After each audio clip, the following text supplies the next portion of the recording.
tsy mety raha ohatra mbola misy korotana satria jaly ilay vahoaka raha izay tokony fandamina dia atao izay mampaniry fiainam-pirenena vahoaka no tena matiano fa zareo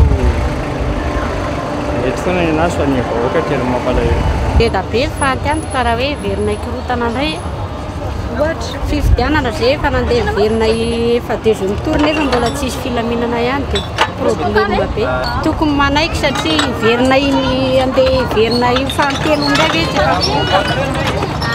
aminah manokana aloha dia izay raha tena tokony izy tokony tsisy korotana aloha aloha mba ilamina raha hanao fety finaritra ny olona fa zany hoe hita ihany moa raha mbo miandry ny rano io mieritreritra ilay fifidianana ty dia aloha mba samy tony io tena nieritreretiko aloha dia aloha miandry am-pitonina eny efa izay marina dia marina ny fieritreretako izy.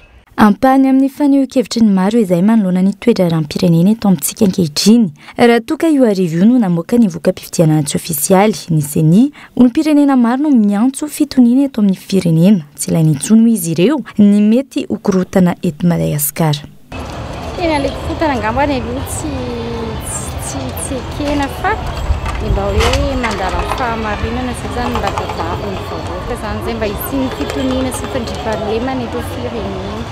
Dia izy aloha zany ohatry ny fahafantarako anazy ny ao amin'ny CENI zany tokony mba hanao ny fahamoakan'izay zavatra marina zany zay zany tonga dia mba raha mivoaka mantsy ny marina dia tokony angamba fa tsy hisy ny korotana.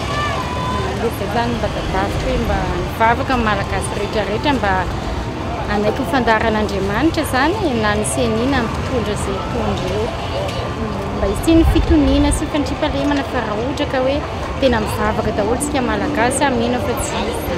Tsy tokony hitarika korotana izy zany. Fa maneny? Zay resika fa resika. Io ny resaka politika tokony samy mijery aloha fotsiny inona ny tombontsoan'ny firenena.